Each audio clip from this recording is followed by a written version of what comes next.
Hare Nama Hare Nama eva kevalam Kalo nasteva nasteva nasteva gatiranyata.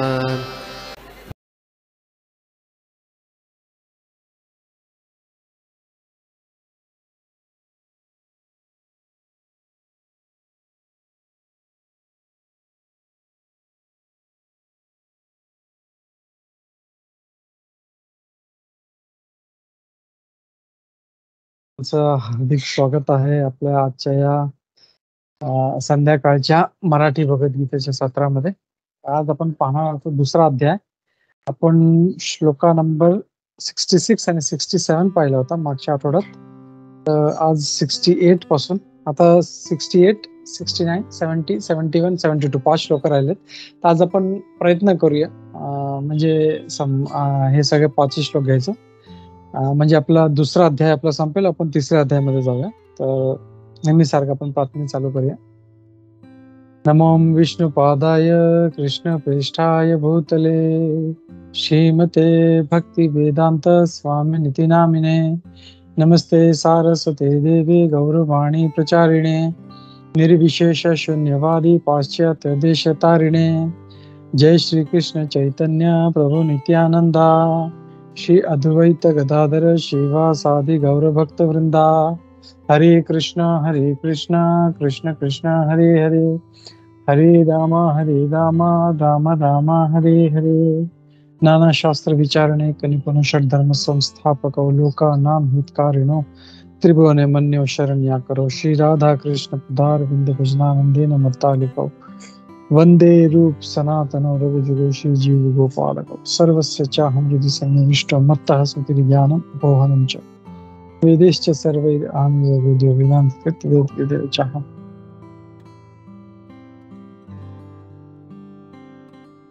हरे कृष्णा. धन्यवाद सर्वांचे. आणि आपण जसं नेहमी करतो आपण मागच्या आठवड्यात काय पाहिलं होतं पण ते पहिलं रिकॅप करूया. पण पाहिला होता श्लोका नंबर 67 आणि 68. तर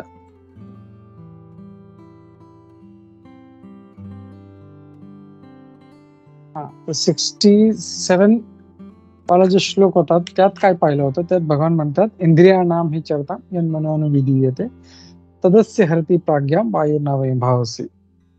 तर त्यात भगवान हे म्हणतात की आपली एक जरी इंद्रिय आपली जर थोडीशी काय म्हणतात ना, ज्याप्रमाणे सोसाट्याच्या बलशाली वायू पाण्यातील नाव इतस्ततः ओढून नेते त्याप्रमाणे मनही भटकणाऱ्या कोणत्याही एका इंद्रियावर केंद्रित झाले तर ते इंद्रिय मनुष्याची बुद्धी हरण करते. म्हणजे आपली जर बुद्धी कुठल्या एका इंद्रियावर स्थित झाली आणि त्याने जर म्हणजे बलपूर्वक जसं वायूचं उदाहरण दिलं की वायू कसं जे कुठल्या नाविकेला बळजबरीने दुसऱ्या दिशेत घेऊन जाते तसं आपली एक जरी इंद्रिय असेल जर भटकली असेल तरी आपल्याला ती आपल्या फोकस जो आहे गोलवरती आपल्या उद्देशवरती जो गोल आहे त्याच्यापासून आपल्याला भटकू शकते. आणि त्याच्यासाठी आपण भरपूर उदाहरणं पाहिले. आणि श्लोका नंबर 66 मध्ये पाहिलं होतं प्रसादे सर्व दुःखानाम. म्हणजे भगवानची जर कृपा झाली तर काय होतं आणि दुःख हानी रस्योपजाते सर्व दुःख त्यांची हानी होऊन जाते. आणि मग पुढे म्हणतात श्लोका नंबर 66 मध्ये ते म्हणतात नास्ति बुद्धी अयुक्तस्य न च अयुक्त भावना न च भावयत शांती अशांतस्य कुतः सुखम. जो ज्याची बुद्धी भगवंतामध्ये लागलेली नाहीये त्याला कधी शांती प्राप्त होणार नाही. आणि शांती प्राप्त झाली तर सुख त्याला प्राप्त होणे कठीण आहे. तर हे श्लोका नंबर 66 मध्ये सांगितलं होतं. आणि श्लोका नंबर 67 मध्ये ते एका नावेचं उदाहरण देत आहेत. आज आपण श्लोका नंबर 68 पाहूया. तर श्लोका नंबर 68 मध्ये भगवान काय म्हणत आहेत ते आपण वाचू. मी स्क्रीन शेअर करतो. श्लोका नंबर 68. मी श्लोका एकदा म्हणतो, तो फोडून फोडून म्हणतो शब्द, तुम्हाला रिपीट करायचा, रिपीट करू शकता. तस्मादस्य महाबाहो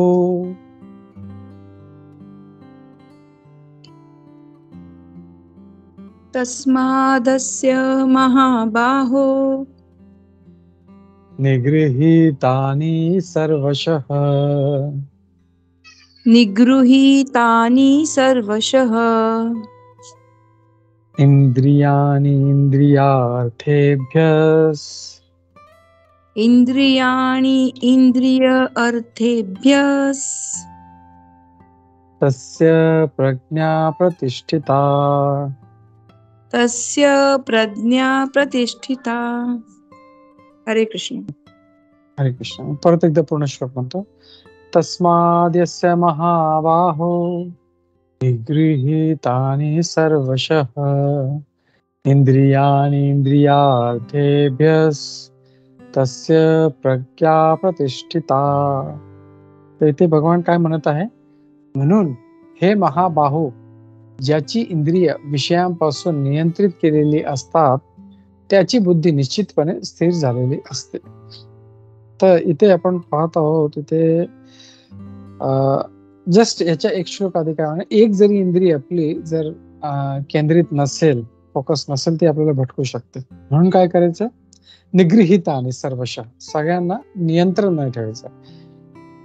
आणि पुढे काय म्हणतं, इंद्रिया आणि इंद्रियार्थेभ्यस तस्य प्रज्ञा प्रतिष्ठिता. जो असा करतो, ज्यांची इंद्रिय विषयापासून नियंत्रित केली जाते, त्याला जर इंद्रियांना इंद्रियार्थ जे आहे त्याच्यापासून जर लांब ठेवला, तर तस्य प्रज्ञा प्रतिष्ठिता, असा व्यक्ती जे आहे त्याची बुद्धी निश्चितपणे स्थिर झालेली आहे, त्याची बुद्धी एकदम प्रतिष्ठित आहे. हे असं भगवान इथे या श्लोकामध्ये म्हणत आहे. तर आपण तात्पर्य वाचूया. आपण इथे कोणी वाचेल?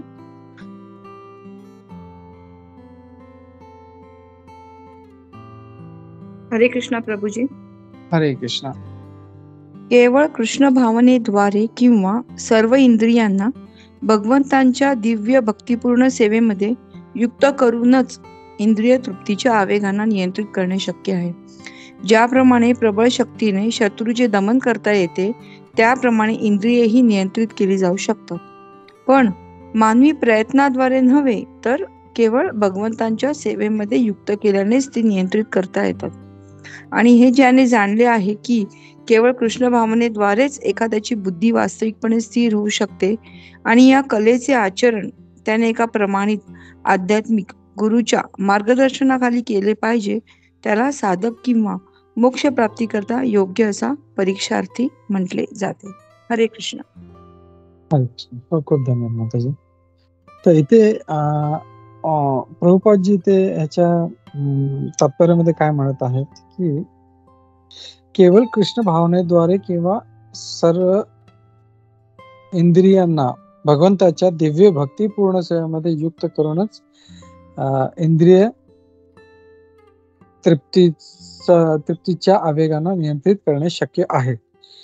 तर जर आपल्या इंद्रियांना कंट्रोलमध्ये ठेवायचं असेल, तर त्याचा एकच उपाय आहे, ते भगवंताच्या सेवेमध्ये लावली पाहिजे. त्याला दुसरा काही उपयोग नाही, म्हणजे काही पर्याय नाही आपल्याला.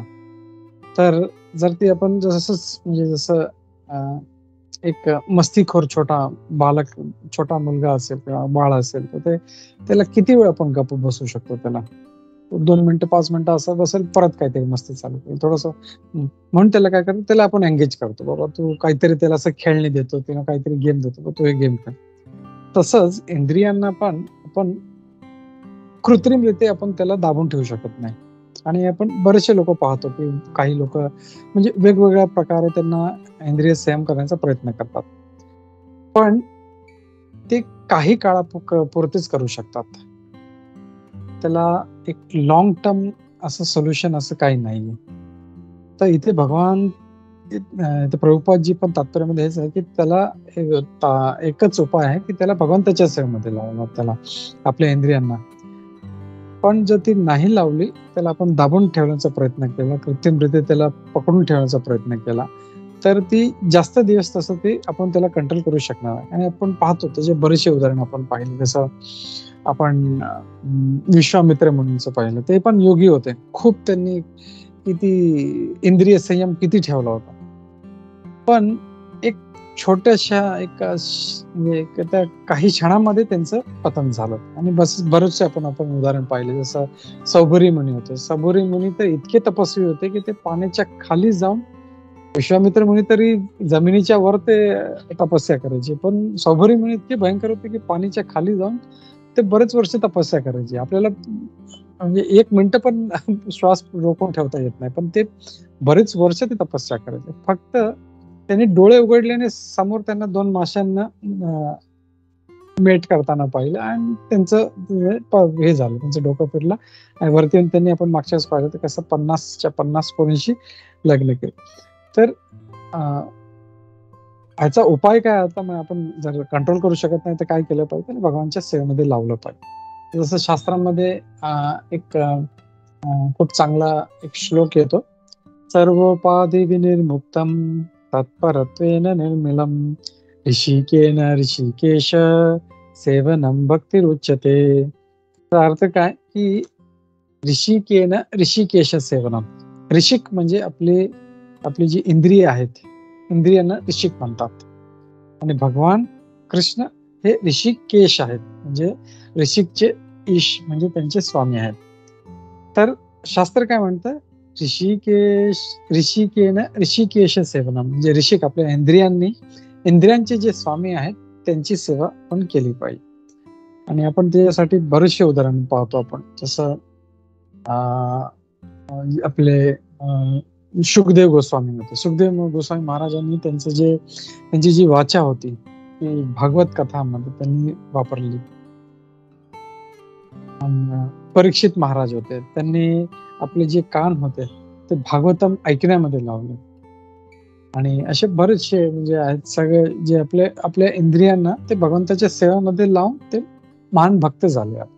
जसं आपण जर महाराष्ट्राचे पण बरेचसे संत आहेत ज्यांना पाहिलं आपण, तर ते किती जसं तुकाराम महाराज पण ते आपले म्हणजे असं नव्हतं ते कुठं आपण कधी पाहिलं नाही ते एका पायावरती उभं राहून तपस्या करत होते, नाही.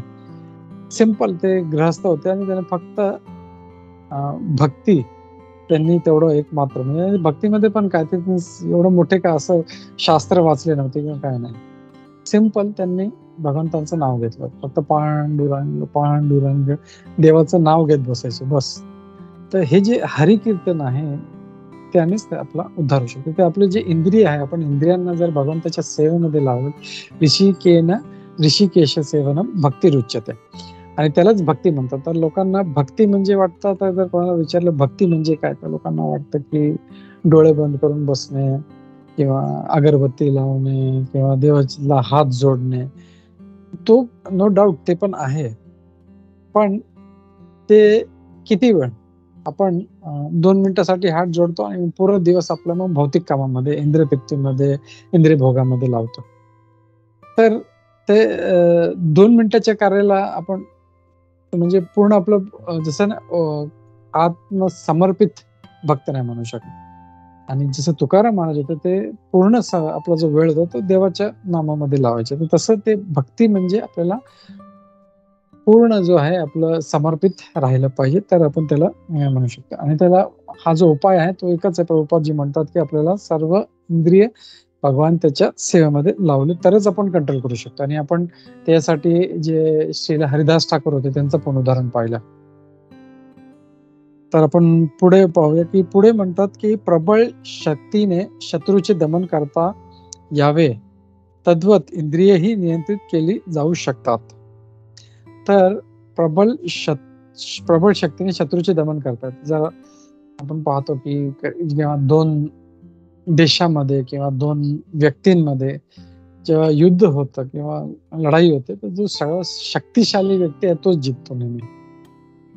जो वीक असेल तो कधी जिंकणार नाही. सो 2 देश जरी असले तर जो पॉवरफुल देश आहे तो जिंकतो, किंवा 2 व्यक्ती जरी असले तर जो पॉवरफुल आहे तो जिंकतो. तसं प्रबळ हे जे इंद्रिय दमन करण्यासाठी शक्ती पण आपली खूप प्रबळ पाहिजे. आणि पुढे म्हणतात की पण मानवी प्रयत्नाद्वारे नव्हे, हे मानवी प्रयत्नाने होणं शक्य नाही. त्याच्यासाठी काय आपल्याला भगवंताची कृपा पाहिजे, भगवंतांचा आशीर्वाद घेतला पाहिजे आणि तर आपण हे करू शकतो. तर इथे प्रभुपादजी इथे शत्रूचा जो दमन करता येतो, तर हा जो एक अनालॉजी वापरत आहे, तर आपला खरा शत्रू जो आहे ते आपले जे इंद्रिय आहेत, इंद्रियांमुळे आपण भटकतो नेहमी. आपले डोळे काहीतरी वाईट पाहतात आणि आपण ते आकर्षित होतो. आपलं कान काहीतरी ऐकतात आणि आकर्षित होतो. जसं विश्वामित्र मुनी, सौभरी मुनीने काहीतरी पाहिलं म्हणून ते आकर्षित झाले. तर हे आपले जे खरे जे शत्रू आहेत, जे आपले भक्तीपासून भटकावतात, ते आपले हे इंद्रिय आहेत. म्हणून इथे भगवान म्हणत आहे की हे जे हा जो शब्द आहे, तस्मादेस्य महाबाहो, महाबाहो म्हणजे हे शक्ती, महाबाहो म्हणजे खूप शक्तिशाली भाऊ असणारा अर्जुन, हे का या संदर्भामध्ये वापरलं की तू महाबाहू आहेस, खूप शक्तिशाली आहेस, तर या इंद्रियांचं तू आता दमन करतो आता. तर या तात्पर्याने ते अर्जुनाला महाबाहू म्हणून संबोधित करा. कारण आपले जे इंद्रिय आहेत त्यांना आपल्याला कंट्रोलमध्ये ठेवायचं आहे आपल्याला. तर त्याच्यासाठी हे महाबाहू म्हणून भगवान अर्जुनाला संबोधित करत आहे. आणि आपल्याला जर एकदा समजला की आपले खरे म्हणजे पहिलं तर कुठलं युद्ध जिंकायचं असेल आपल्याला, तर आपल्याला शत्रू माहिती पाहिजे कोण आहे, तरच आपण ते युद्ध जिंकू शकतो. जर शत्रूच आपलं जर माहित नसेल तर आपण कितीही प्रयत्न केला तरी ते युद्ध जिंकणे अशक्य आहे. म्हणून सगळ्यात पहिलं आपल्याला शत्रू माहिती पाहिजे. आणि इथे भगवान एक तऱ्हेने आपण सांगू शकतो की ते आपल्याला डायरेक्ट ऍड्रेस देत आहे की बाबा तुमचे शत्रू हे इंद्रिय आहेत, त्यांना कंट्रोल करा तुम्ही त्यांना. आणि कंट्रोल कसं करा, भगवंताच्या सेवेमध्ये लावून तुम्ही त्याला कंट्रोल करा. हे आपल्याला मेसेज या श्लोका नंबर 68 मधून भेटत आहे. आपण आता पुढचा श्लोक घेऊया, श्लोका नंबर 69 मी शेअर करतो.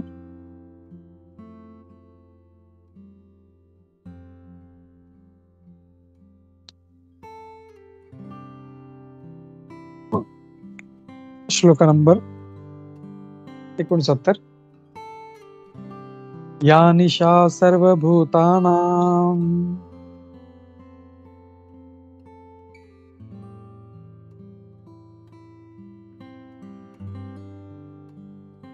रिपीट करायचं तर करू शकता. या निशा सर्वभूतानां तस्यां जागृती संयमी, तस्यां जागृती संयमी, यस्यां जागृती भूतानि, यस्यां जागृती भूतानि, सा निशा पश्यतो मुनेः, सा निशा पश्यतो मुनेः. हरे कृष्ण. तर मी पूर्ण श्लोक एकदा म्हणतो. या निशा सर्वभूतानां तस्यां जागृती संयमी, यस्यां जागृती भूतानि, सा निशा पश्यतो मुनेः. तर ह्याच्यामध्ये आता भगवान काय म्हणत आहे, सर्व जीवांची जी रात्र असते ती आत्मसंयमी मनुष्याच्या जागृतीची वेळ असते. आणि सर्व जीवांची जी जागृतीची वेळ असते ती आत्मनिरीक्षण करणाऱ्या मुनीची रात्र असते. तर इथे भगवान एक परत दुसरं एक तत्व इथे देत आहेत की जे सर्व जीवांचे म्हणजे जे बाकी जे जीवांचे म्हणजे इथे जे भौतिक जगात म्हणजे अडकलेले आहेत त्यांच्याबद्दल इथे म्हणत आहेत. या निशा सर्व भूताना म्हणजे सर्व जेवढे पण जीव आहेत त्यांच्यासाठी जी रात्र आहे ती आत्मसंयमी जो मनुष्य आहे त्याच्यासाठी जागायची वेळ आहे. तस्याम जागृती संयमी, जो संयमी मनुष्य आहे त्याच्यासाठी जागरणाची वेळ आहे.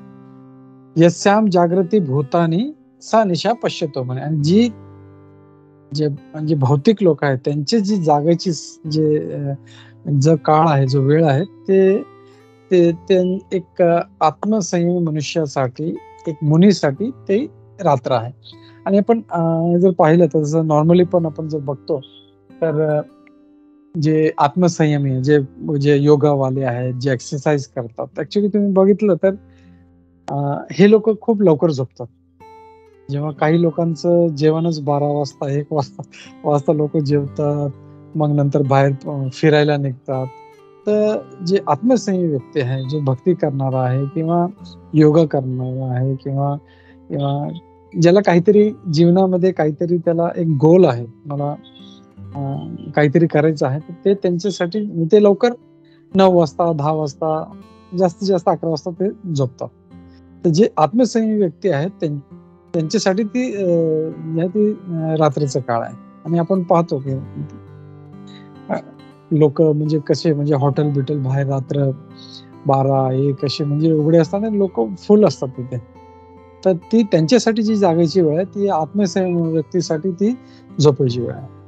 आणि जी त्यांची झोपायची वेळ आहे ती जे आहे एक त्यांची जागायची वेळ आहे ती यांचे जे मुनी आहेत त्यांच्यासाठी रात्र असते. तर त्यांचं जेव्हा जागरण असतं तेव्हा हे झोपतात आणि जेव्हा त्यांची झोपायची वेळ असते तेव्हा हे जागतात.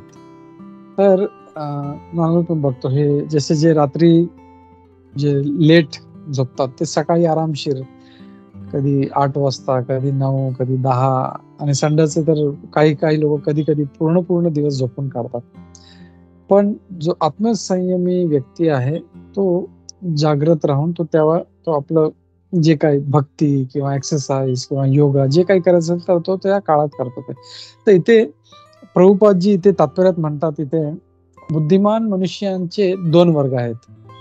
बुद्धिमान प्रभुपाद इथे म्हणत आहेत की बुद्धिमान 2 प्रकारचे आहेत. एक जो आहे इंद्रिय तृप्ती करता तो बुद्धी लावतो आणि दुसरा वर्ग जो आहे आत्म साक्षात्कारासाठी तो त्याच्यामध्ये तो वेळ घालवतो. तर 2 प्रकारचे, एक त्याला आपण म्हणू शकतो मटेरियली मोटिवेटेड आहे आणि दुसरा जो आहे तो आत्मसाक्षात्कारासाठी तो व्याकुल आहे आणि त्याच्यासाठी तो वेळ लावतो. इथे दोघं इंटेलिजंट आहेत. एक जो आहे आपली बुद्धी कसं इंद्रिय तृप्ती करावी, कसं जास्तीत जास्त मी आपलं जे आहे काहीतरी उपभोग करू शकतो त्याच्यामध्ये तो त्याची बुद्धी लावतो. आणि तिथेच दुसरा जो आत्मसाक्षात्कार करण्याची ज्याची इच्छा आहे तो आपली बुद्धी ह्याच्यामध्ये लावतो, मी कसं आपला वेळ कसा भक्तांच्या संघामध्ये घालू किंवा कुठलं शास्त्र भगवद्गीता आहे, भागवतम आहे किंवा असे काहीतरी चांगले पुराण आहेत ते वाचण्यामध्ये लावतात. तसं तर हे 2 प्रकारचे वेगवेगळे कॅटेगरी इथे भगवान क्लिअरली इथे सांगत आहे. इथे तर पुढे इथे म्हणतात की आत्मनिरीक्षक मुनी किंवा विचारी मनुष्यांची कर्म करण्याची वेळ ही भौतिक गोष्टीत गर्क असणाऱ्या व्यक्तीसाठी रात्र असते. तर ते आपण पाहिलं की जे विचारी मनुष्य त्यांची जी कर्म करण्याची वेळ आहे ती भौतिक लोकांसाठी रात्र आहे आणि त्याच्या विपरीत उलट आहे तुमचा.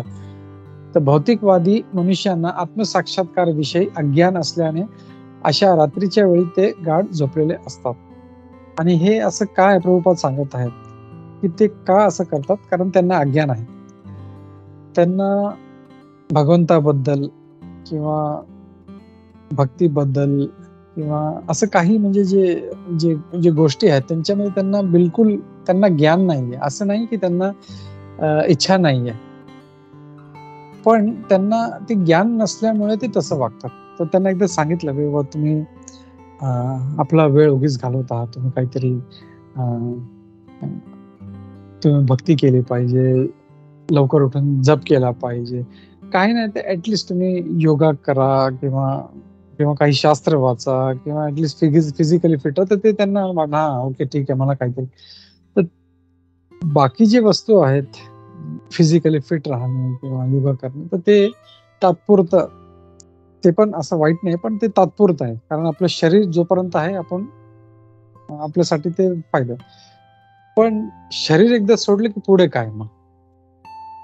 पण भक्ती जी आहे जसं आपण दुसऱ्या अध्यायामध्ये आधी पाहिलं होतं की भक्ती थोडीशी जरी केली, एक 5% जरी केली तरी ती आपली वेस्ट जात नाही कधी. ती मनुष्य जेव्हा त्याचं देहांतर होतं, जेव्हा तो ते एक देह सोडून दुसऱ्या देहात जातो, तर तिचं पुढची जे तिचे अकाउंट आहे भक्तीचा तो 6% चालू होता, कारण 5% त्यांनी भक्ती ऑलरेडी केलेली आहे. पण बाकी जेवढे बँक बॅलन्स आहे, आपलं शरीर आहे किंवा अभ्यास आहे, भौतिक अभ्यास आहे, किती डिग्री आहेत, ते सगळं एकदा शरीर सुटलं की पुढच्या आयुष्यामध्ये जेव्हा तो परत जन्म घेईल, त्याला परत त्याला ते लहान बाळ जेव्हा तो असतात कसं त्याला एबीसीडी त्याला शिकावी लागते. त्याला 2 रगोट्या ओढाव्या लागतात, मध्ये एक लाईन काढतो आ ए. पण हाच व्यक्ती मागच्या जन्मामध्ये पीएचडी असेल, मास्टर्स केलं असेल त्यांनी, वी डोंट नो काय. ते असं का होतं? कारण हे भौतिक आहे. हे भौतिक धन जे आहे सगळं तिथे सुटू जाईल, पण जे आध्यात्मिक धन आहे ते नेहमी आपल्याबरोबर राहतं. म्हणून म्हणतात ना की आपलं जे भक्ती आहे हे आध्यात्मिक धन आहे आणि अमूल्य आहे, ते कधी वेस्ट जात नाही, आपलं वाया जात नाही. आणि तेच जे आध्यात्मिक जी आपली प्रगती आहे ते आपल्या मोठ्यातल्या मोठ्या जे त्रायते महतो भयात, जे मोठ्यातल्या मोठ्या म्हणजे डेंजर पासून आपल्याला ती वाचवते. म्हणून जे जास्त बुद्धिमान लोक आहेत ते आपलं पुढचं, जसं प्रभुपादजी नेहमी म्हणतात की 2 वस्तू आहेत, एक आहे श्रेय आणि एक आहे प्रेय. तर प्रेय म्हणजे जे इमिडिएटली बेनिफिशियल आहे, ओके हे केलं तर लगेच फायदा झाला, हा केलं तर लगेच फायदा. पण श्रेय म्हणजे आता जरी थोडंसं आपल्याला असं वाटत असेल की माझा वेळ जातोय, पण पुढे जे फायदा होईल ते खरं श्रेय आहे. तर असं जसं आता जी भक्ती आहे आपली ती श्रेयस्कर आहे. ती आता आपण जे पण करणार आहोत, जे पण भक्ती माळा करत आहोत, आता जे श्रवण करत आहोत, भगवद्गीता वाचत आहोत, भागवतम वाचत आहोत, तर ते आपल्याला पुढे आपल्यामध्ये ते जी आपली जी चेतना आहे ती आपल्याला जागृत करत आहे.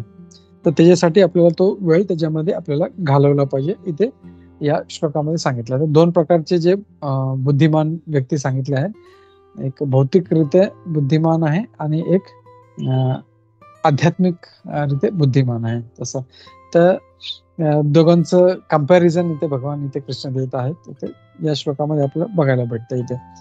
आणि पुढे श्लोका नंबर 70 पाहूया. तर जो कंट्रोल करतो त्याचं काय होतं इथे भगवान ते इथे सांगत आहेत इथे आपल्याला. तर मी पुढचा श्लोक शेअर करतो. आपूर्यमाणाम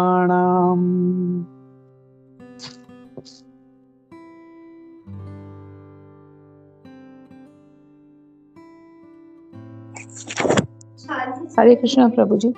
आपूर्यमाणाम अचल प्रतिष्ठम अचल प्रतिष्ठम समुद्रम आपः समुद्रम आपः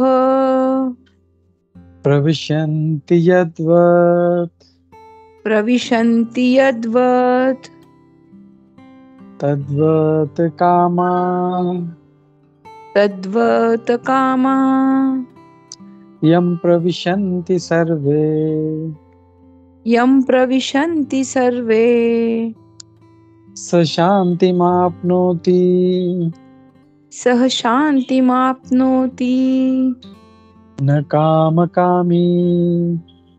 न कामकामी. हरे कृष्ण. हरे कृष्ण. पूर्ण श्लोक एकदा परत वाचतो. आपूर्यमाणामचल प्रतिष्ठम समुद्रमापः प्रविशन्ति यद्वत् तद्वत् कामायं प्रविशन्ति सर्वे स शांतिमाप्नोति न कामकामी. तर या श्लोकमध्ये इथे भगवान काय म्हणते, ज्याप्रमाणे समुद्र हा नेहमी भरत असूनही शांत असतो, त्याप्रमाणे जो मनुष्य समुद्रात अवयातपणे प्रवेश करणाऱ्या नद्यारूपी इच्छांच्या प्रवाहाने विचलित होत नाही, केवळ तोच शांती प्राप्त करू शकतो. आणि अशा इच्छा तृप्त करणाऱ्यासाठी जो झगडतो त्याला शांती प्राप्त होत नाही. तर इथे कोणाला शांती प्राप्त होते आणि कोणाला शांती प्राप्त होत नाही याबद्दल भगवान इथे मेसेज देत आहे, आपला संदेश देत आहे. आणि परत आपण जर पाहिलं तर इथे भगवान परत एक इथे उदाहरण देत आहेत. आपण आतापर्यंत 2-3 उदाहरणं पाहिली होती जे भगवान भगवद्गीतेमध्ये देत. कोणाला आठवतं काय काय उदाहरणं आहेत ते?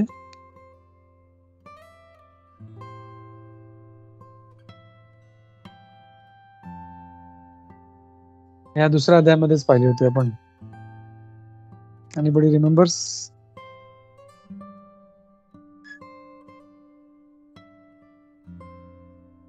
कासवाचं उदाहरण होतं का? Yes, fantastic. येस, एक कासवाचं उदाहरण दिलं होतं की कसं कासव जे आपल्या इंद्रियांना कंट्रोल करतो. आणि दुसरं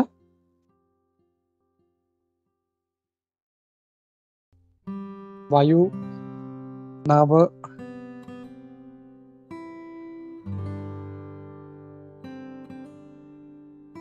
जसं वायू नावे श्लोक. कुठले? सॉरी माताजी. नाही म्हटलं 67 श्लोक वालं उदाहरण म्हणताय ना तुम्ही? हा, ते जसं एक वायू कशी एक नाविकेला भटकून टाकते तसं ते उदाहरण दिलं. तर आता असं इथे परत ते आणि एक जिभेचा Yes. संदर्भ देतानाही बेडकाचं उदाहरण दिलेलं. हा, ओके, ते आपण तात्पर्यातून घेतलं होतं. थँक्यू माताजी. अच्छा. ते पण एक पण इथे ते पण एक खूप चांगलं उदाहरण आहे. म्हणजे आपण बरेचसे असे उदाहरणं पाहिली होती. जिभेचं पाहिलं होतं, मग कानासाठी पाहिलं होतं आपण. हे सगळे म्हणजे एक खूप जे अनालॉजीज आहेत ते आपल्याला लक्षात राहिलं पाहिजे. जर आपण लक्षात ठेवलं तर आपल्याला पुढे ते ऍक्च्युअल प्रॅक्टिकल इम्प्लिकेशन मध्ये ते आपल्याला काम येतं. सो थँक्यू त्याच्यासाठी. तर इथे आता परत इथे भगवान कृष्ण समुद्राचं उदाहरण देत आहेत. आपण सगळ्यांना माहिती आहे जसं जेवढ्या नद्या आहेत पुऱ्या भारतात ते हळूहळू हळूहळू ते वाहत वाहत ते समुद्रात जातात. आणि जेवढ्या नद्या आहेत आपल्या भारतात तर किती पवित्र नद्या आहेत. गंगा, जमुना, सरस्वती, गोदावरी, नर्मदा आणि किती मोठमोठ्या नद्या आहेत. त्यांचं सर्वांचं नद्यांचं पाणी त्या समुद्रात जातं. पण कधी आपण पाहिलं का समुद्र त्याने त्याचं जी बाउंड्री सोडली? तो कधी नाही सोडत. तो असं कधी नाही झालं की अरे आज समुद्राने एक अर्धा किलोमीटर जरा आतमध्ये आला पाणी, असं कधी झालं नाही. तो कधी आपली बाउंड्री सोडत नाही. ह्याचा अर्थ काय? जेवढं पाणी येतंय तो सगळं तो आपल्यामध्ये रोखून ठेवतो येतो. तसंच इथे भगवान देत आहे की एक जो आत्मसंयमी व्यक्ती आहे त्यांनी जेवढे पण जे इच्छांचे जे नद्या आहेत ते जर येत राहिल्या तर त्यांना कंट्रोल करून समुद्रासारखं त्यांनी राहिलं पाहिजे. पण जो कंट्रोल करत नाही तर त्याला कधी शांती प्राप्त होत नाही. आणि आपण पाहतो की जो आपल्या इच्छांच्या पोटी जो बळी पडतो त्याचं कधीच म्हणजे चांगलं होत नाही. म्हणजे कोणी असू दे, जेव्हा तो आपले इच्छा पूर्ण करायला जातो अननेसेसरी, तेव्हा त्याचं ते नुकसान होतं त्याचं. तर इथे भगवान हेच मेसेज देत आहे आपल्याला की आपण सर्वांनी आपल्याला काय केलं पाहिजे? आपल्या जे इच्छा येत राहतात आपल्या मनामध्ये. असं नाहीये की आपण मनुष्य आहोत तर इच्छा कधी असं होणार नाही. भक्ती म्हणजे किंवा भक्ती म्हणजे आपण म्हणजे काय बोलतात ना, थॉटलेस असं कधी होणार. म्हणजे इच्छालेस कधी होणार नाही. आपल्याला डिझायरलेस कधी होणार. डिझायर्स येत राहते पण त्याचं काय बोलतात ना, गुरु किल्ली ही आहे की त्याला कंट्रोल करून ठेवलं पाहिजे. जसं अरे इथे हे पाहिलं मला हे पाहिजे, इथे हे पाहिजे मला हे पाहिजे, iPhone 15 आला मला तो पाहिजे, आता त्याच्यानंतर 16 आला तो पाहिजे, सारखं म्हणजे हे पाहिजे जर आपण करत राहिलं तर आपल्याला कधी ते होणार नाही. आणि ते करूनही काही उपयोग नाहीये. समजा iPhone 14 आला तो घेतला, मग 15 आला घेतला, 16 उपयोग काय त्याचा? आपण वापरणार कॉल करण्यासाठीच बस. दुसरं काय जास्तीत जास्त 1-2 फंक्शन आपल्याला काय आपण तर त्याच्यासाठी वापरू शकतो. आता आपण काय करतो? जे कृष्ण भक्त आहेत ते भगवंताच्या सेवेमध्ये कसं वापर. आता आपण जसं आपला मोबाईल जो होता तो भगवंताच्या सेवेमध्ये वापरतोय. YouTube वरती चांगले लेक्चर्स ऐकण्यासाठी वापरतो किंवा प्रवचनासाठी वापरतो किंवा काहीतरी म्हणजे कृष्ण भक्तीमध्ये आपण जसं एक खूप चांगला श्लोक आहे ते अनासक्तस्य विषयान यथार्हमुपयुञ्जितः निर्बंध कृष्ण संबंध युक्त वैराग्य मुच्यते. एक आहे वैराग्य म्हणजे सगळं सोडून देणं नव्हे. युक्त वैराग्य म्हणजे काय ते सांगतात की आपल्याला अनासक्ती तर पाहिजे, म्हणजे आपल्याला आसक्ती नाहीये कशाप्रती. पण तीच वस्तू मी भगवंताच्या सेवेमध्ये कशी युज करू शकतो ती आपल्याला ते हे पाहिजे. जसं प्रभुपादजींचं उदाहरण येतं, आपण नेहमी बघतो पण की प्रभुपादजी नेहमी टॉप क्लास प्रत्येक वस्तू जे काय असेल म्हणजे भौतिक असेल ते टॉप क्लास गाडी, टॉप क्लास प्लेन, सर्व ते भगवंताच्या सेवेमध्ये वापरायचे. आणि कसं लोकांना भगवंतांकडे किंवा कृष्ण भावनेकडे आकर्षित करावं हेच वापरायचे ते तेव्हा. म्हणजे डिक्टाफोन, टाईपरायटर, जे काही लेटेस्ट टेक्नॉलॉजी असायची ते प्रभुपाद भगवंताच्या सेवेमध्ये वापरायचे. आज आपण mobile, internet, apps, teams app हे म्हणजे दुसरे लोक काही दुसऱ्या कारणासाठी वापरत असतील, पण जे भगवंताचे जे भक्त आहेत ते कसं भगवंताच्या सेवेमध्ये वापरत ते बघ.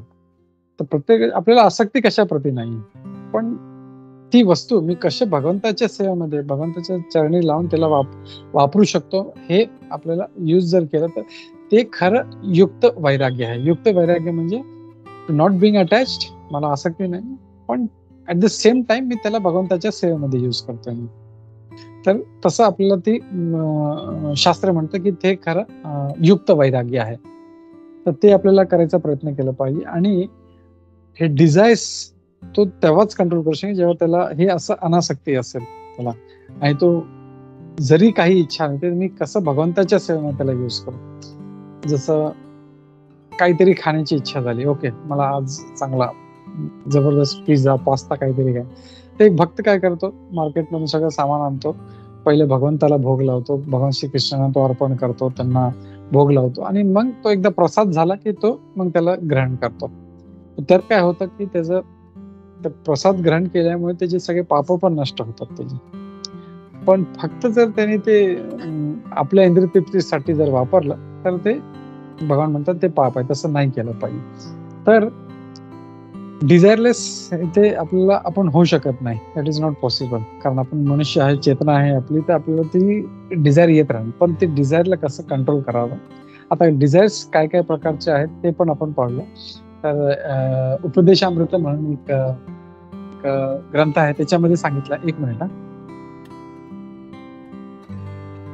त्याच्यामध्ये सांगितलं आहे, वाचो वेगम मनसः क्रोध वेगम जिह्वा वेगम उदर उपस्थ वेगम एतान वेगाम यो विषहेत धीरः सर्वामपि मां पृथ्वीं स शिष्यात. त्यात काय सांगितलं, वेग आहेत वेगवेगळे प्रकारचे.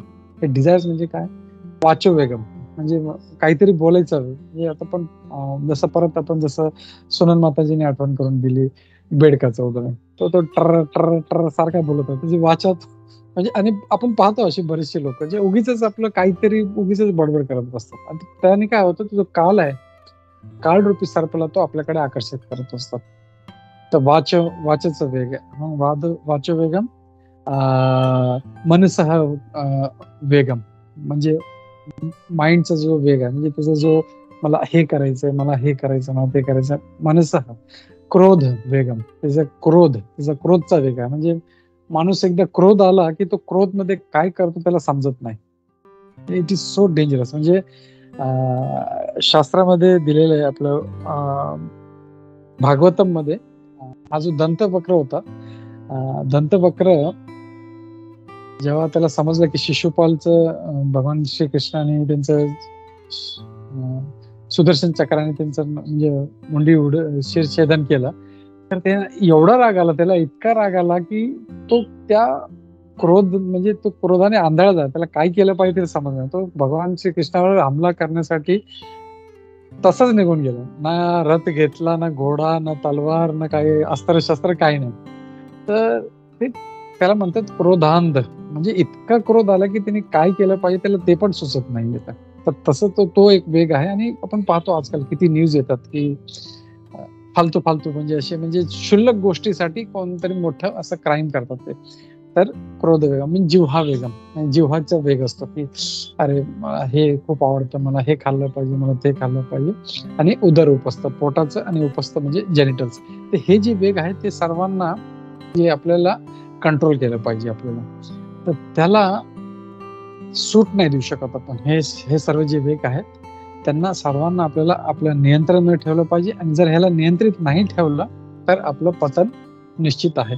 तर इथे भगवान हेच सांगत आहे की जसं समुद्र सर्व जे नद्यांना कसं समावून ठेवतो आपल्याला, तसं एक मनुष्य आहे जो एक आत्मसंयमी किंवा जो प्रतिष्ठित प्रज्ञेवाला व्यक्ती, एक इंटेलिजंट जो फिक्स्ड इंटेलिजन्स वाला जो व्यक्ती आहे, भक्त आहे, तो कितीही इच्छा येतात पण तो त्याला नियंत्रित ठेवतो, त्याला कंट्रोलमध्ये ठेवतो. आणि कसा ठेवतो? तो भगवंताच्या स्मरणामध्ये असतो, भगवंताच्या सेवेमध्ये असतो, म्हणून त्याला त्याच्याबद्दल एवढं काही त्याला वाटत नाही त्याला.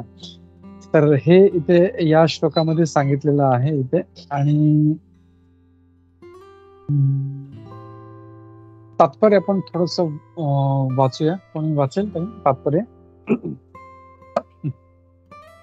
हरे कृष्ण.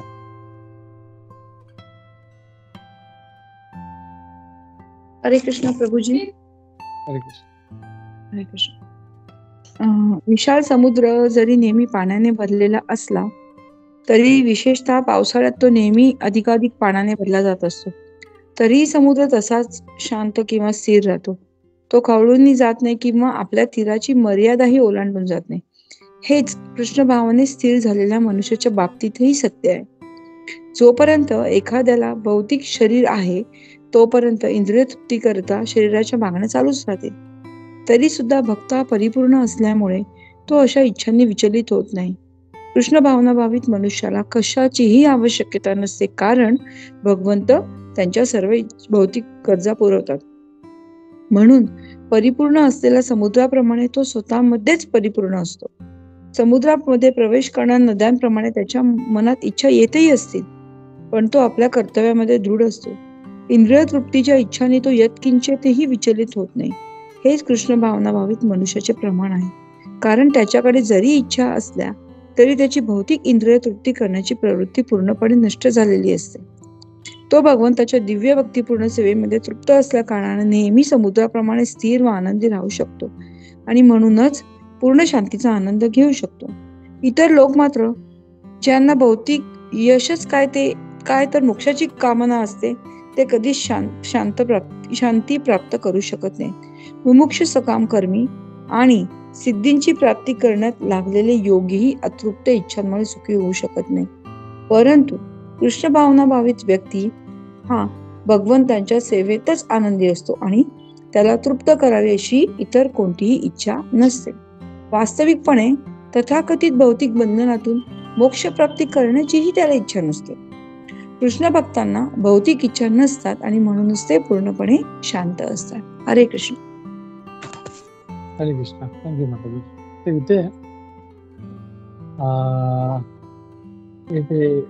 इथे लास्ट आहे त्याच्यामुळे मला एक श्लोक आठवला. एक श्लोक आहे, कृष्ण भक्त निष्काम अत एव शांत भुक्ती मुक्ती सिद्धी कामी सकली अशांत. त्याच्यामध्ये आहे की कृष्ण भक्त जो आहे तो एकच आहे जो शांत असतो, कारण त्याला काही इच्छा नसते. पण भुक्ती मुक्ती कामी सकली अशांत, ज्यांना भुक्ती करायची आहे किंवा म्हणजे ज्यांना काहीतरी मला हे पाहिजे, जसं मला हे राज्य पाहिजे, जसं हा होता आपला धृतराष्ट्र होता, मला हा राज्य पाहिजे, दुर्योधन होता, मला हे पाहिजे, मला ते पाहिजे. तर हे कधी आपले इच्छा म्हणजे ते सारखंच त्याच्यावरती ते खूप चिंतन करायचे आणि त्यांना ते पाहिजे असं म्हणून त्याच्यामुळे नेहमी ते अशांत असायचे. आपण जर लोकांना जर पाहिलं जे या इंद्रियतृप्तीच्या मागे असतात ते नेहमी तुम्हाला अशांत दिसतील.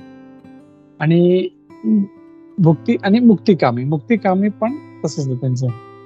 मुक्ती म्हणजे इथे आपण पाहिलं की 5 प्रकारची मुक्ती असतात.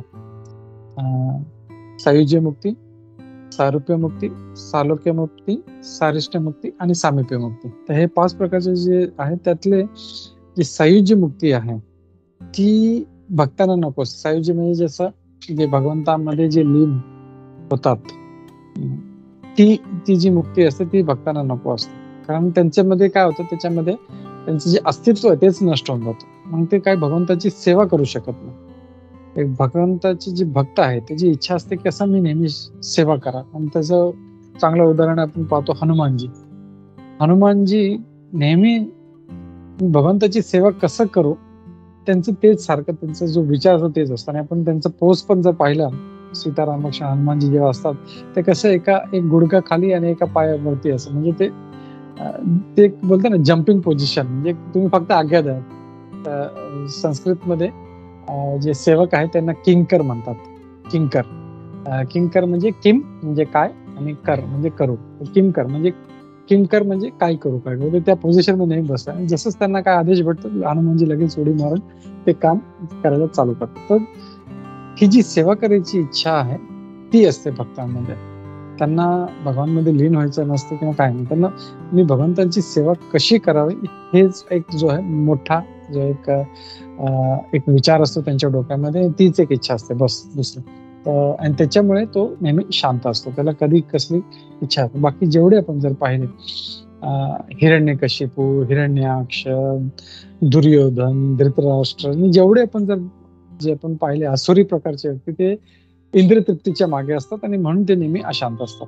तेच त्याच्या विपरीत जर आपण पाहिलं की जे भगवंताचे भक्त आहेत ते फक्त भगवंताची सेवा कशी करावी त्या उद्देशाने ते आपलं जीवन घालवतात आणि म्हणून ते आपल्याला नेहमी शांत दिसतात. तर ह्या श्लोकमध्ये आपल्याला हाच संदेश भेटत आहे की आपल्याला समुद्रासारखं आपलं जे संयम आपल्याला एक्झॅक्ट आहे आणि इंद्रिय तृप्तीमध्ये जर आपण आपला वेळ घालवला तर भगवान काय म्हणतात इथे की एक्झॅक्ट ट्रान्सलेशन काय, तोच शांती प्राप्त करू शकतो. आणि अशा इच्छा तृप्त करण्यासाठी जो संघर्ष करतो त्याच्यासाठी त्याला शांती कधी प्राप्त होत नाही. तर परत इथे आपलं शांतीचं सूत्र भेटत आहे की शांती प्राप्त करायची असेल आपल्याला तर या इच्छांपासून, या भौतिक इच्छांपासून आपल्याला दूर राहिलं पाहिजे. तर या संदेशाबरोबर मी इथे थांबतो. कोणाला काही प्रश्न असतील, काही विचारायचं असेल, डाऊट असेल तर घेऊ शकतो. हरे कृष्ण. भगवद्गीता यथारूप जय. हरे कृष्ण.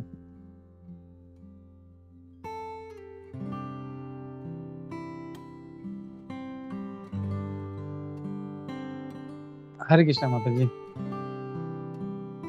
हरे कृष्ण प्रभूजी. खूपच आजचे वर्सेस खूप सुंदर होते आणि तुम्ही खूप छान एक्सप्लेन केलेत Prabhuji. Thank you so much. Prabhuji इथे मला या निशा सर्व भूतानी आपण 2.69 जो बघितला ना, त्याच्यामध्ये मला एक ना एक्झाम्पल आठवलं असं की वृंदावनमध्ये जे संन्यासी एक होते ते काय करायचे, रात्री परिक्रमा करायचे. जेव्हा सगळे झोपलेले असतात तेव्हा ते परिक्रमा करायचे आणि दिवसा सगळे जागे असतात तेव्हा ते झोपलेले असायचे.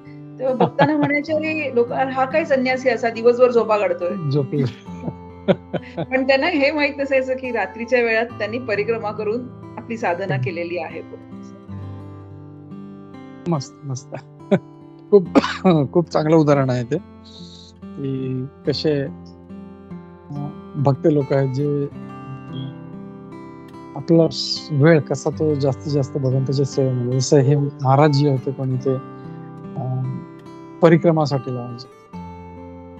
थँक्यू माता. हरे कृष्ण. नाही पण ऍट द सेम टाइम हरे Krishna Prabhuji.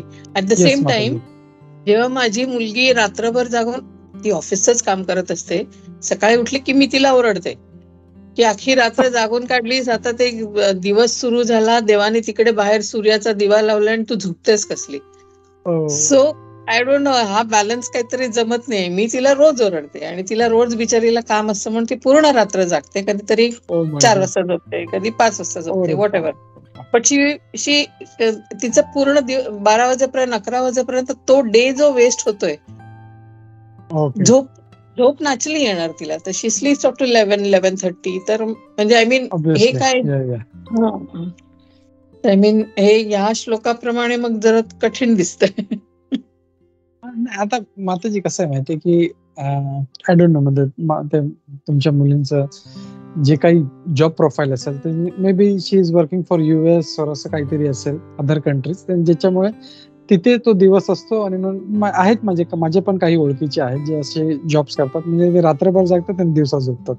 But that is part of our life, that is okay. म्हणजे ऍटलिस्ट ते काय म्हणतात ना, एक आपलं जे ग्रस्त जीवनाचं जे किंवा आपलं जे काय म्हणतात ना, आपलं कमाईसाठी काहीतरी करत आहे. पण ह्या श्लोकामध्ये जर आपण पाहिलं तर हे ते त्या लोकांबद्दल सांगितलं आहे जे इंद्रिय तृप्तीसाठी जे आपला वेळ घालवत आहेत. आणि तो जो ओके एक टाइम वेस्ट. ओके तसं टाइम वेस्ट होतोय तो. पण इथे कसं आहे, तुमची जी मुलगी आहे, she is using it for earning money, that is okay. कारण तो जॉब प्रोफाईल तसा आहे, तो वी कांट हेल्प, आपण काही करू शकत नाही. तो जॉब प्रोफाईल तसा आहे, दॅट इज ओके. बट इथे जे लोक रात्री 12 वाजता, 1 वाजता, 2 वाजता जे हॉटेलमध्ये जाऊन जेवतात, बारमध्ये जातात, डिस्को क्लब्स मध्ये जातात आणि unnecessary they are wasting their time. जिथे ते भगवंताच्या सेवेमध्ये जो वेळ घालू शकतात, instead of that they are using it for some useless ways, कारण त्याचा काही उपयोग नाहीये. हरे कृष्ण. करेक्ट. हरे कृष्ण प्रभूजी. हरे कृष्ण. थँक्यू वंदना माताजी. हरे कृष्ण. हरे कृष्ण प्रभूजी. येस माताजी, या. मी लेट जॉईन झाली, तर थोडं रिकॅप होईल का प्लीज? ओके, काहीच नाही ठीक आहे. ऐकलंय. लास्टचं आता थोडंफार ऐकलं. त्यातही माझं ते ब्लूटूथचं कनेक्शन जात होतं कंटिन्युअस. ओके, ठीक आहे. आपण पहिला श्लोका नंबर 68 मी ब्रीफ मध्ये सांगतो की इथे भगवान इथे सांगत आहेत, तस्माद यस्य महाबाहो निगृहीतानि सर्वशः इंद्रियाणि इंद्रियार्थेषु तस्य प्रज्ञा प्रतिष्ठित. भगवान एक तर अर्जुनाला महाबाहो म्हणून संबोधित करत आहे, कारण अर्जुन तुझा शत्रू कोण आहे ते सांगत आहे. हे महाबाहो, तू आता त्या शत्रूंना तू नियंत्रित कर. शत्रू कोण आहे? ते तुझे इंद्रिय आहेत. त्या इंद्रियांना, त्या इंद्रिय अर्थ म्हणजे जे सेन्स ग्रेटिफिकेशन आहे त्याच्यापासून लावतो, आणि तसंच जो करतो त्याची प्रतिष्ठा म्हणजे फिक्स्ड असते, त्याची बुद्धी जी आहे ती फिक्स्ड असतात. ते श्लोका नंबर 68 मध्ये सांगितलं. श्लोका नंबर 69 मध्ये या निशा सर्व भूताना, जे बाकीच्या लोकांसाठी जी झोपायची वेळ आहे ती एका आत्मसंयमी किंवा भक्तासाठी ती जागायची वेळ आहे, आणि जी ह्यांची जागायची वेळ आहे ती भक्तांसाठी झोपायची वेळ असते. आणि त्याच्यासाठी आपण पाहतो की जे लोक 12-1 वाजता, 2 वाजता, 3 वाजता जस्ट म्हणजे डिस्को क्लब्स आणि हे ते जाऊन, तर ते एक भक्त जो तो आपला रात्री 10 वाजता झोपतो आणि सकाळी 3:30, 4, 5 वाजता उठून तो म्हणजे भगवंताच्या कार्यामध्ये किंवा काही आपलं जरी काहीतरी बेनिफिट जरी करायचं असेल तरी we have to be control, self control. भक्ती करायची आहे किंवा कोणाला योगा करायचा आहे किंवा कोणाला एनिथिंग युजफुल असं करायचं, तर he has to be self control. तर इथे भगवान सांगितलं टॉपमोस्ट जो बेनिफिट आहे तो आहे भक्ती. त्याच्यासाठी आपल्याला वापरलं पाहिजे. ते इथे 2 प्रकारचे इंटेलिजन्स ते सांगितले, एक मटेरियल इंटेलिजंट आणि एक स्पिरिच्युअली इंटेलिजंट. आणि 70व्या श्लोक मध्ये भगवान इथे समुद्राचं हे देत आहेत, एक अॅनालॉजी देत आहेत की समुद्र कसं, किती नद्या आल्या म्हणजे किती भरपूर म्हणजे हजारो लिटर पाणी त्यात येतं, पण समुद्र कधी 1 इंच पण आपली बाउंड्री सोडत नाही, तो पुढे जात नाही.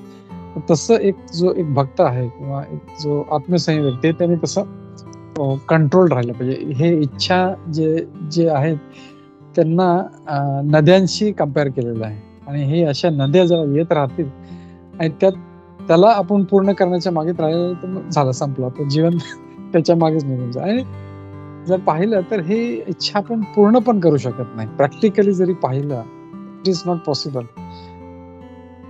समजा कोणाला काही गोड खायचं आहे, तो किती खाणार गुलाबजामुन? 1, 2, 3, 4, जास्तीत जास्त 10. त्याच्यानंतर त्याला कोणी दिलं तर उलटी येईल त्याला, पण नको मला. तर इट इज नॉट पॉसिबल. म्हणून जे आहे बेस्ट काय आहे आपल्याला की we have to be self control, आपल्याला आत्मसंयम ठेवलं पाहिजे. आणि प्रभुपाद नेहमी म्हणतात ना की we are not cats and dogs. आपण प्राणी नाहीये, आपण वी आर मनुष्य. मनुष्याला मनुष्यासारखं वागलं पाहिजे, मनुष्य समान, शास्त्राप्रमाणे, गुरुजनप्रमाणे जे सांगतात त्याप्रमाणे, किंवा जे भगवंताने सांगितलं धर्माप्रमाणे वागलं तर यू आर ह्युमन बिंग, नाही तर you are just like animal. म्हणून ते जे सेल्फ कंट्रोल आहे ते खूप महत्वाचं आहे, ते या श्लोकामध्ये सांगितलं आहे. हरे कृष्ण माताजी. आय होप थोडं तरी क्रक्स भेटला असेल याच्यातून. Yes Prabhuji, thank you so much. हरे कृष्णा. म्हणजे हरे सेल्फ कृष्णा. कंट्रोल ह्या श्लोकांमधून Self-control. सेल्फ कंट्रोल हे एवढं लक्षात आलं. येस, थँक्यू सो हरे मच. आय थिंक हेमांगिनी माताजी काहीतरी म्हणायचं होतं. हेमांगिनी माताजी. नाही प्रभूजी, हरे कृष्ण. मी फक्त एवढंच सांगत होती की आपण जे म्हटलं की ब्रह्ममुहूर्त ह्याचं जरा महत्व जरा एकदा तुम्ही सांगितलं तर ब्रह्ममुहूर्त म्हणजे कुठली वेळ, तर Okay. कदाचित उपयोगी असेल ते आमच्यासाठी. ओके, आता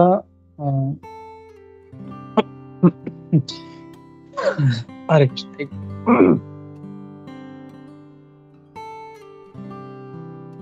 तर जो बेस्ट जो टाइम आहे भक्ती करण्याचा किंवा काही एनिथिंग स्पिरिच्युअल जर करायचं असेल तर सकाळचा जो ब्रह्ममुहूर्त आहे तो खूप उपयुक्त आहे.